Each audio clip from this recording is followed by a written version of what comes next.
वाकई अजीब है। कई बार जो दिखता है असल में वो होता नहीं, और कई बार जो दिखता है असल में दिखता नहीं। आज की हमारी कहानी कुछ ऐसी ही है, इसलिए कहानी शुरू करने से पहले हमारे चैनल को जरूर सब्सक्राइब कर लें और बेल आइकन दबाना ना भूलें।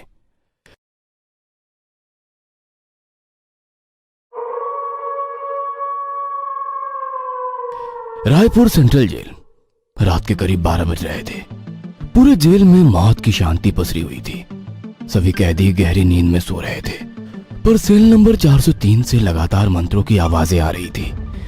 एक कैदी इतनी रात में भी अंधेरे में बैठा मंत्रों का उच्चारण कर रहा था और अपने जिस्म को काटकर उससे निकले खून से दीवार पर कुछ लिखे जा रहा था, और तो और किसी शैतान की आकृति बना रहा था। उसका सारा ध्यान मंत्रों के उच्चारण पर ही था।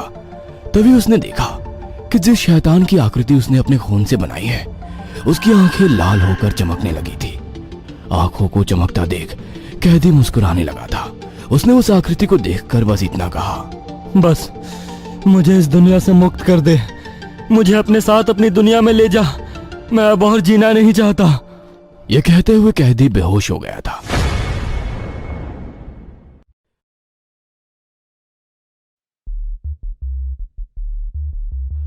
अगली सुबह जब जेल गार्ड ने सेल की सलाखों पर जोर से डंडा बजाया तो उसकी नींद अपने आप खुल गई। केशव, चल उठ जा, तेरी पैरोल पर बाहर आने की अर्जी मंजूर हो गई है। केशव ने गार्ड से जब यह सुना और अपने कपड़े पहनकर सेल से बाहर आ गया।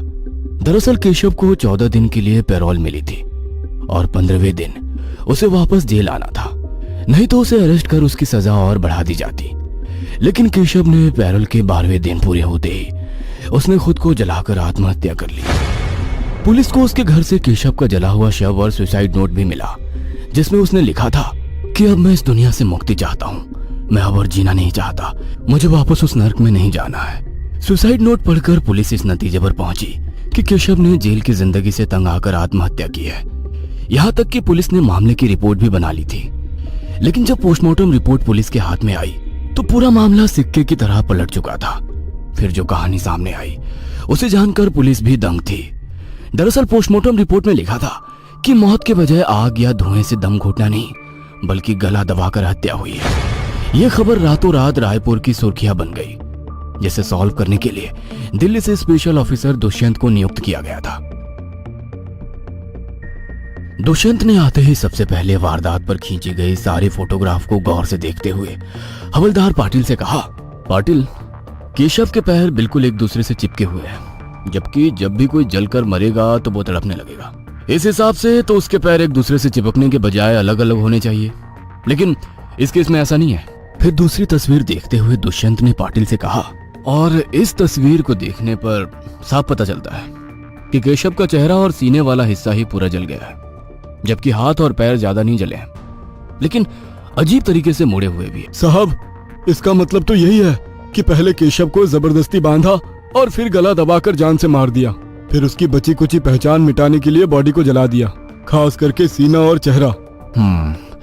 बिल्कुल सही कहा पाटिल, पर इसे साबित करने के लिए सबूत भी चाहिए। चलो जरा इस बार फिर से शुरू करते हैं। इतना कहकर दुष्यंत और पाटिल केशव के घर आ गए। दुष्यंत केशव के घर को गौर से देख ही रहा था, तभी उसे एक कोने में आधी जली हुई काले जादू की किताब मिली। उसके साथ साथ कुछ काले जादू का सामान भी बरामद हुआ। दुष्यंत ने जब किताब खोली तो किताब के आखिरी पन्ने पर किसी शैतान की तस्वीर बनी हुई थी, जिसके नीचे लिखा था, मैं अमर हूं और मेरे शरीर बदलने का वक्त आ गया है। दुष्यंत के लिए यह केस दिन पर दिन पेचीदा होता जा रहा था। केस के हर मोड़ पर उसके सामने एक नया सवाल आ खड़ा होता, पर उसने हार नहीं मानी थी। उसने एक साथ ही 2 चालें चली। पहली तो उसने किताब के बारे में जाना और साथ ही केशव के कॉल डिटेल्स भी मंगवाई। कॉल डिटेल से यही पता चला कि जब से केशव पैरोल पर बाहर आया था वो रायपुर छोड़कर कहीं गया ही नहीं था। उसकी लास्ट लोकेशन भी रायपुर ही थी। इसके साथ ही एक दिलचस्प बात यह सामने आई कि जेल में उसके सेल में भी उसी शैतान की तस्वीर बनी थी जो दुष्यंत ने काले जादू की किताब के पीछे देखी थी। किताब से यह पता चला कि किताब काले जादू की एक ऐसी विद्या के बारे में है जिसमें हम अपनी आत्मा को किसी और के शरीर में डाल सकते हैं, जिसकी साधना को उस किताब में लिखा था। इन सब के बाद भी एक बात और सामने आई केशव पैरोल पर बाहर आने के बाद से एक नंबर पर रोज बात किया करता था। वो नंबर किसी रवि नाम के लड़के का था। अब दुष्यंत के सामने रवि को खोजने की चुनौती थी। इसके लिए उसने पाटिल से कहा, बहुत हो गया ये लुका छुपी का खेल। पाटिल, शहर में तुम्हारे जितने भी इन्फॉर्मर्स हैं उन सबको एक्टिव करो और इस किताब के बारे में पता करो। साथ ही रवि के नंबर को ट्रैक करो। जैसे ही ऑन होता है सीधे मुझे खबर करो। दुष्यंत ने जैसा कहा था पाटिल ने जाल बुन दिया, लेकिन 20 दिन हो गए, उसके हाथ कुछ नहीं लगा। पर फिर एक दिन दुष्यंत को पता चला कि किसी इन्फॉर्मर ने एक आदमी के हाथ में एक किताब देखी है, जो वैसी तो नहीं थी, लेकिन उसी किताब का अलग भाग था। बस फिर क्या था, उस इन्फॉर्मर की मदद से दुष्यंत और पाटिल उस आदमी का पीछा करने लगे। साहब, हमें तो लगता है ये आदमी नशे में होगा। भला आधी रात में कोई शमशान घाट क्यों आएगा? पाटिल, ये केस जैसा दिखता है वैसा जरा भी नहीं है, इसलिए होशियार रहना, कभी भी कुछ भी हो सकता है। इतना कहकर दुष्यंत और पाटिल शमशान घाट के अंदर गए। तभी उन्हें किसी के मंत्रोच्चारण की आवाजें आने लगी। दोनों आवाज का पीछा करने लगे। कुछ दूर जाकर देखा कि एक आदमी उनकी तरफ पीठ करके चिता के पास बैठा मंत्र पढ़ रहा है। दुष्यंत ने उसके कंधे पर हाथ रखते हुए कहा, भाई साहब, आप किसी केशव नाम के आदमी को जानते हैं? दुष्यंत के इतना कहते ही मंत्रों का उच्चारण बंद हो गया था। जैसे ही वो शख्स वापस मुड़ा तो दुष्यंत और पाटिल के पैरों तले जमीन खिसक गई, क्योंकि जिस आदमी से दुष्यंत ने केशव के बारे में पूछा था वो कोई और नहीं बल्कि खुद केशव ही था, जिसे पहचान दुष्यंत और केशव ने तुरंत ही उस पर बंदूक तान दी। Hands up! केशव, अपनी मौत का झूठा खेल रचकर तुमने क्या सोचा तुम बच जाओगे? कभी नहीं। मगर केशव दुष्यंत की बात सुनकर हंसने लगा और कहा, मुझे पता था कि एक ना एक दिन तुम मुझे ढूंढ ही लोगे, पर इतनी जल्दी ढूंढ लोगे मुझे नहीं पता था। खैर, अब जब तुमने ढूंढ ही लिया है तो वापस चले जाओ, मैं तुम्हें कोई नुकसान नहीं पहुंचाऊंगा। पर तभी दुष्यंत ने एक गोली हवा में चलाकर अपनी मौजूदगी जाहिर की और गुस्से में कहा, एक आखिरी बार बोल रहा हूं, शराफत से चल, वरना इसी चिता पर तेरी लाश बिछी होगी। दरअसल दोनों के बीच में एक चिता थी जिस पर एक लाश रखी हुई थी। पर दुष्यंत की बात सुनकर केशव ने तुरंत ही लाश के सिर पर हाथ रखकर कुछ मंत्र बुदबुदाया और वो लाश एकदम से जिंदा हो गई। फिर चिता से उठते ही उस लाश ने दुष्यंत के हाथ की रिवॉल्वर अपनी छाती की तरफ घुमाई और जबरदस्ती चलाकर रिवॉल्वर खाली कर दी। इतनी गोलियां खाने के बाद भी लाश को कुछ नहीं हुआ और अगले ही पल दुष्यंत को एक लात मारकर उसे दूर फेंक दिया। फिर वो लाश पाटिल की तरफ बढ़ने लगी। पाटिल एक लाश को अपनी तरफ आता देख डर गया था। उस लाश का सीना गोलियों से छल्ले हुआ पड़ा था, उसकी पसलियां साफ दिख रही थी।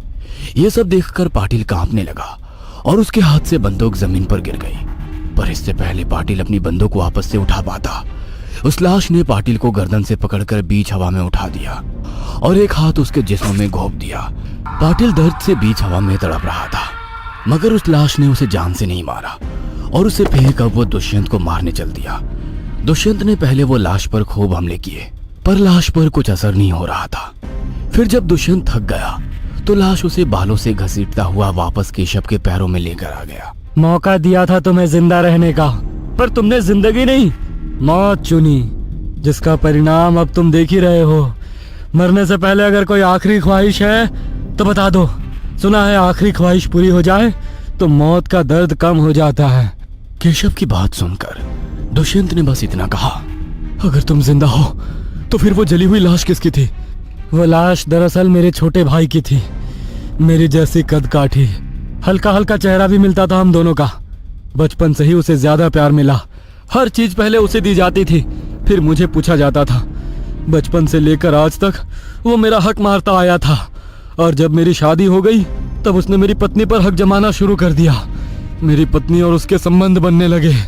जब मुझे ये बात पता चली तो मैंने अपनी पत्नी को मौत के घाट उतार दिया, जिसके मुझे उम्र कैद की सजा सुनाई दी गई थी।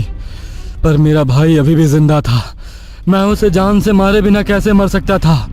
तभी मुझे इस अघोरी विद्या का पता चला, जिससे मैं किसी के भी शरीर में कोई भी आत्मा डालकर उससे कुछ भी करवा सकता हूँ। लेकिन अपने भाई को तो मैंने खुद अपने हाथों से मारा, और अब मरने की बारी तेरी है इंस्पेक्टर। इतना कहकर केशव दुष्यंत का सिर पकड़कर उसके गर्दन की हड्डी तोड़ने ही वाला था तभी दुष्यंत ने देखा कि चिता की लकड़ियों पर तेल और घी लगा है। फिर क्या था, उसने पूरी जान से धक्का देकर केशव को चिता पर गिरा दिया। फिर जेब से लाइटर निकालकर चिता की लकड़ियों पर फेंक दिया। लकड़ियों ने तुरंत आग पकड़ ली, जिसके बाद केशव भी जलने लगा। वह आग की जलन से दर्द से चीख रहा था। उसकी चीखें पूरे शमशान घाट में गूंज रही थी। केशव के जलने पर लाश के अंदर से आत्मा भी निकल गई, जिससे वो वापस लाश बन गई। आपको क्या लगता है, क्या काली जादू जैसी कोई चीज होती है? क्या काली जादू से हम किसी पर काबू पा सकते हैं? अगर आपने ऐसा कोई वाकया असल जिंदगी में देखा है तो कमेंट में हमें जरूर बताइए। अगर आपको लगता है कि बुरी शक्तियां कितनी भी ताकतवर हो लेकिन अंत में जीत अच्छाई की होती है तो वीडियो को लाइक करें, हमें आपका जवाब मिल जाएगा। आपसे फिर मुलाकात होगी ऐसे ही दिल दहला देने वाली कहानी में। तब तक याद रखें, डरना जरूरी है।